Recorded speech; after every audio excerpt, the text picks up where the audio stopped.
नमस्कार दोस्तों, मैं हूँ ऋचा सिन्हा, एक बिहारन, और मेरे चैनल पे आप सभी का स्वागत है। तो दोस्तों, कैसे हैं आप सब? ये बताने के लिए जल्दी से मेरे कमेंट बॉक्स में जय माता दी लिख दीजिए। माता रानी आप सभी की सारी मनोकामनाएं पूर्ण करें। दोस्तों, आज हम बात करने वाले हैं तुलसी विवाह से संबंधित।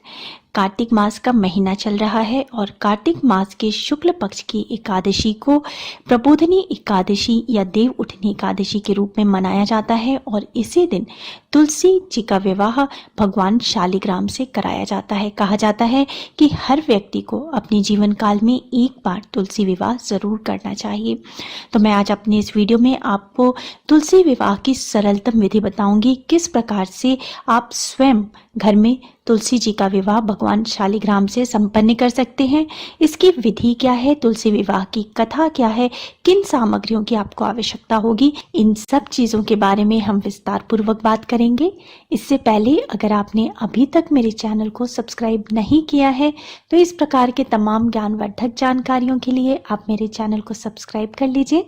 वीडियो अच्छा लगता है तो लाइक कर दीजिए और फैमिली एंड फ्रेंड्स के साथ शेयर कर दीजिए। दोस्तों, तुलसी विवाह में तुलसी जी का विवाह भगवान शालिग्राम से किया जाता है और शालिग्राम जी भगवान विष्णु के ही प्रतिरूप माने जाते हैं। तुलसी को विष्णु प्रिया भी कहते हैं। तुलसी और भगवान विष्णु को पति पत्नी के रूप में माना जाता है और तुलसी के बिना भगवान विष्णु की पूजा अधूरी होती है। कार्तिक मास के शुक्ल पक्ष की एकादशी को कार्तिक स्नान करके माता तुलसी का विवाह भगवान शालिग्राम से करवाया जाता है। इसी को तुलसी विवाह कहते हैं। इसका व्रत कार्तिक शुक्ल पक्ष की नवमी से प्रारंभ हो जाता है और नवमी से 11 तक अखंड दीप जलाए जाते हैं। दोस्तों, माता तुलसी माँ लक्ष्मी का ही एक रूप मानी जाती हैं। तो अगर देव उठनी एकादशी के दिन भगवान शालिग्राम और माँ तुलसी की विधिवत पूजा अर्चना की जाए, उनका विवाह कराया जाए, तो ऐसी मान्यता है कि माता लक्ष्मी की पूर्ण कृपा प्राप्त होती है। उस जातक को इस पृथ्वी पर समस्त सुखों की प्राप्ति होती है और उन्हें भगवान विष्णु के साथ साथ माता लक्ष्मी की भी कृपा प्राप्त होती है। दोस्तों, अगर परिवार में किसी का विवाह में विलंब हो रहा है, विवाह संबंध नहीं जुड़ पा रहे, योग्य वर नहीं मिल पा रहा है, तो अगर वो जातक विधि विधान से देव उठनी एकादशी के दिन माँ तुलसी की पूजा अर्चना करे, आरती गाए, व्रत करे और उनका विवाह भगवान शालिग्राम से करवाएं, तो उन्हें जल्द ही योग्य वर की प्राप्ति होती है। साथ ही अगर पति पत्नी के संबंधों में कटुता चल रही है तो उन्हें जरूर तुलसी माता का विवाह भगवान शालिग्राम से इस दिन करवाना चाहिए। इससे पति पत्नी के संबंध सुधरने लगते हैं। और साथ ही दोस्तों, देव उठनी एकादशी के दिन आप तुलसी विवाह करा करके कन्या दान का पुण्य भी प्राप्त कर सकते हैं। इस पृथ्वी पर कन्या दान से बड़ा कोई दान नहीं माना गया है।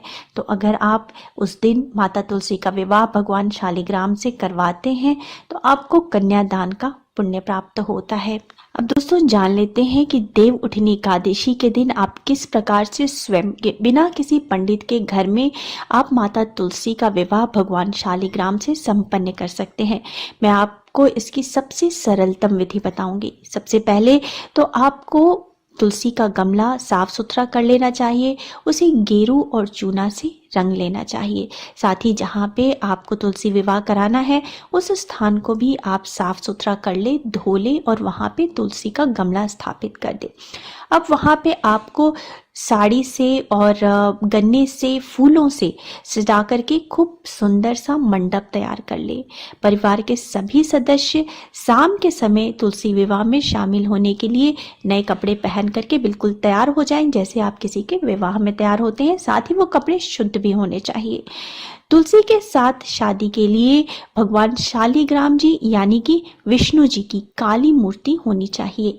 ये नहीं मिले तो आप अपनी श्रद्धानुसार सोने, पीतल या फिर मिश्रित धातु की भी मूर्ति ले सकते हैं या फिर आप फोटो भी ले सकते हैं।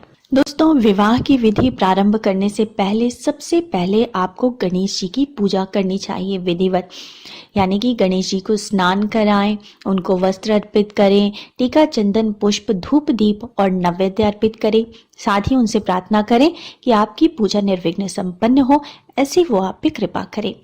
तो आपको पूजा से पहले सबसे पहले भगवान गणेश की पूजा करनी है। उसके बाद अगर आपके पास ढोल वगैरह हो तो वो बजाते हुए, मंत्रों का उच्चारण करते हुए भगवान विष्णु की प्रतिमा को तुलसी जी के निकट आप लेके जाएं। आप ओम नमो भगवते वासुदेवाय इस मंत्र का जप कर सकते हैं, या फिर आप माता तुलसी और भगवान शालिग्राम, भगवान विष्णु के जय जयकार लगाते रह सकते हैं।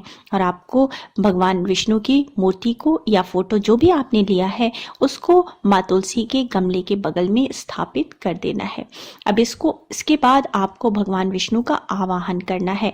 आप आवाहन मंत्र से भी कर सकते हैं, या आप हाथ जोड़ करके आप भगवान विष्णु से पधारने का अनुग्रह करें, प्रार्थना करें। आपको बोलना है कि हे भगवान, हे केशव, आइए देव, मैं आपकी पूजा करूंगा, आपकी सेवा में तुलसी समर्पित करूंगा, आप मेरे सभी मनोरथ पूर्ण करें।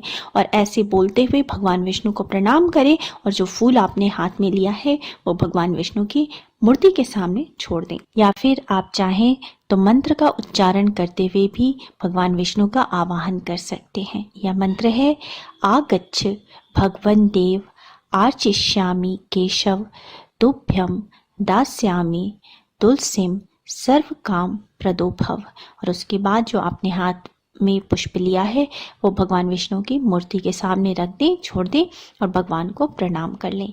इसके बाद आप भगवान विष्णु को जगाने के लिए हाथ जोड़ के उनसे प्रार्थना करें, या फिर आप मंत्रों का उच्चारण करते हुए भी भगवान विष्णु को जगा सकते हैं। यह मंत्र है उत्तिष्ठ उत्तिष्ठ गोविंदम उत्तिष्ठ गरुड़ ध्वज त्वयो ज्योतिष्ठमानेन ज्योतिष्ठम भुवन त्रयम।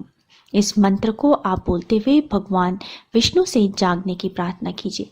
मैं हर मंत्र आपको धीरे धीरे तोड़ तोड़ के पढ़ के बताती हूँ कि आप भी उसका सही रूप से उच्चारण कर सकें। तो आप चाहें तो सिर्फ प्रार्थना भी कर सकते हैं मन में, चाहें तो मंत्रों का उच्चारण भी कर सकते हैं। इस प्रकार से दोस्तों आपने भगवान को आवाहित कर लिया, वो नींद से भी जाग गए। अब आपको भगवान विष्णु और माता तुलसी की विधिवत पूजा करनी है। भगवान विष्णु की पूजा करते वक्त आपको ओम नमो भगवते वासुदेवाय मंत्र का जप करते रहना है, और माता तुलसी की पूजा करते वक्त ओम तुलसी नमः मंत्र का जप करना है। दोस्तों भगवान विष्णु की और माता तुलसी की आपको षोडशो उपचार से पूजा करनी है, अर्थात पहले आपको उन्हें स्नान कराना है। पहले आप गंगा जल से स्नान कराएं, फिर उसके बाद पंचामृत से स्नान कराएं, पुनः गंगा जल से स्नान कराएं। उसके बाद वस्त्र अर्पित करें। भगवान विष्णु को पीले रंग का वस्त्र अर्पित करें, उन्हें पीला रंग प्रिय है। और माँ तुलसी को लाल रंग की चुन्नी उठाएं। इसके बाद आपको हल्दी, चंदन, कुमकुम ये अर्पित करना है। उसके बाद पुष्प अर्पित करना है, धूप दीप दिखाना है, और आपको उसके बाद प्रसाद अर्पित करना है। दोस्तों माता तुलसी को सुहाग की सारी सामग्री अर्पित की जाती है। हमारे हिंदू धर्म में सुहाग चिन्ह जिन सामग्रियों को माना जाता है, जैसे लाल रंग की साड़ी, ब्लाउज, मेहंदी, काजल, बिंदी, सिंदूर, चूड़ी, आलता, ये सब चीज़ें आपको माता तुलसी को अर्पित करनी है। दोस्तों घर में जो भी खाना बना हो, अगर वो शुद्धता पूर्वक बना है, बिना लहसुन प्याज का और सीधा नमक से बना है, तो वो भी आप जो है प्रसाद रूप में भगवान को नैवेद्य रूप में अर्पित कर सकते हैं। इसके बाद जो भी ऋतु फल है वो अर्पित करें, और अगर आपने बाहर से कुछ मिठाई मिष्ठान वगैरह मंगाया है तो वो भी आप अर्पित कर सकते हैं। इसके बाद जो है आपको इनके विवाह की सारी रस्में पूर्ण करनी है। आपको भगवान शालिग्राम और माता तुलसी की फेरे करवाने हैं। उसके बाद आपको कन्यादान का भी रस्म आपको पूर्ण करना है। दोस्तों कन्यादान का संकल्प लेते हुए आप बोले, हे परमेश्वर, इस तुलसी को आप विवाह विधि से ग्रहण कीजिए। इस प्रकार से बोलते हुए आपको माँ तुलसी का कन्यादान भगवान विष्णु को कर देना है। आपको तुलसी अत्यंत प्रिय है, अतः इसे मैं आपकी सेवा में अर्पित करता हूँ। मैंने इसे पुत्री की तरह पाल पोस कर बड़ा किया है, और आपकी तुलसी आपको ही दे रहा हूँ। हे प्रभु, इसे स्वीकार करने की हम पे कृपा करें। इस प्रकार से बोलते हुए आपको तुलसी को भगवान शालिग्राम को आपको समर्पित कर देना है। इसके बाद दोस्तों आपको भगवान विष्णु और माता तुलसी की मंत्रों का जप करना चाहिए, पुरुष सूक्त का जप करना चाहिए, विष्णु सहस्त्र नाम का पाठ करना चाहिए और इसके बाद कपूर से और घी के दीपक से आप भगवान विष्णु और माँ तुलसी की आरती गाएं। इसमें परिवार के सभी लोग सम्मिलित हों तो ये सर्वोत्तम है। और दोस्तों इसके बाद आप क्षमा प्रार्थना अवश्य करें कि पूजा में अगर कोई गलती हुई हो, त्रुटि हुई हो तो भगवान उसके लिए क्षमा करें, हमारी पूजा स्वीकार करें और हमारी पूजा का शुभ फल प्राप्त हो, हमारी मनोकामना पूर्ति हो, ऐसी हम पे कृपा करें। इसके बाद दोस्तों जो प्रसाद आपने भगवान को अर्पित किया है, जो भोग लगाया है, वो प्रसाद रूप में सभी में वितरित कर दे। दोस्तों अगर संभव हो तो जब भगवान विष्णु और माँ तुलसी की विवाह की रस्में हो रही हो, उनकी पूजा आराधना हो रही हो, तो उस समय कुछ महिलाएं ढोल बजाते हुए जो है वो विवाह के गीत गाएं, मंगल गीत गाएं और भगवान विष्णु के भजन गाएं। इसके बाद दोस्तों दूसरे दिन सुबह में आपको पुनः भगवान शालिग्राम और माँ तुलसी की विधिवत पूजा करनी चाहिए, उन्हें भोग अर्पित करना चाहिए, उनकी आरती गानी चाहिए और उसके बाद आपको हवन करना चाहिए। हवन के लिए आप खीर, घी, शहद और तिल का एक मिश्रण तैयार करें और इसके बाद आपको हवन करना है ओम नमो भगवते वासुदेवाय मंत्र से कम 108 बार आपको हवन करना चाहिए। और दोस्तों इसके बाद आप भगवान से प्रार्थना करें, प्रभु आपकी प्रसन्नता के लिए किए गए इस व्रत में कोई कमी रह गई हो तो क्षमा करें। अब आप तुलसी को साथ लेकर वैकुंठ धाम पधारें। आप मेरे द्वारा की गई पूजा से सदा संतुष्ट रहकर मुझे कृतज्ञ करें, मेरी मनोकामना पूर्ण हो, ऐसी आप मुझ पे कृपा करें। और दोस्तों इस प्रकार से आपका तुलसी विवाह का पूजा संपन्न होता है। इस प्रकार तुलसी विवाह का पारायण करके भोजन करें। भोजन में आंवला, गन्ना और बैर आदि अवश्य शामिल करें और भोजन के बाद तुलसी के गमले में गिरे हुए पत्ते को अवश्य ग्रहण करें, यह बहुत ही शुभ माना जाता है। दोस्तों तुलसी और शालिग्राम का विवाह कराना भगवान विष्णु की भक्ति का एक नया रूपक है। इसके लिए जो कथा प्रचलित है मैं उसे भी आपको सुनाती हूँ। दोस्तों कहा जाता है कि जालंधर नाम का एक दानव था। उसकी पत्नी वृंदा कठोर पतिव्रता धर्म का पालन करने वाली स्त्री थी और जालंधर की पत्नी की पतिव्रता शक्ति के कारण बड़े से बड़े देवता भी उसे परास्त नहीं कर पाते थे। वह अभिमान से ग्रस्त होकर अत्याचार करने लगा। देवता रक्षा के लिए भगवान विष्णु के पास पहुंचे।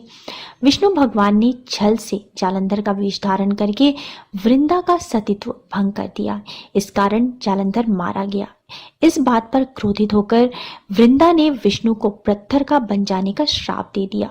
विष्णु ने कहा, हे वृंदा, तुम मुझे बहुत प्रिय हो, तुम्हारे सतीत्व के कारण तुम तुलसी बनकर मेरे साथ रहोगी। तुम्हारे बिना मैं कोई भोग स्वीकार नहीं करूंगा। जो मनुष्य तुम्हारा और मेरा विवाह कराएगा वो परम धाम को प्राप्त होगा। वृंदा सती हो गई और उसकी राख पर एक पौधे ने जन्म लिया। उसी पौधे को तुलसी का पौधा कहा गया। पत्थर स्वरूप भगवान विष्णु जिन्हें शालिग्राम कहते हैं और माँ तुलसी का विवाह इसी कारण से कराया जाता है। दोस्तों बोलो भगवान विष्णु की जय, माता तुलसी की जय। उम्मीद है आपको मेरा आज का वीडियो पसंद आया होगा और इस वीडियो को देख करके आप अपने घर में स्वयं आसानी से आप भगवान विष्णु और माता तुलसी का विवाह संपन्न करा पाएंगे। दोस्तों अब मिलते हैं नेक्स्ट वीडियो में। Thanks for now. Bye bye.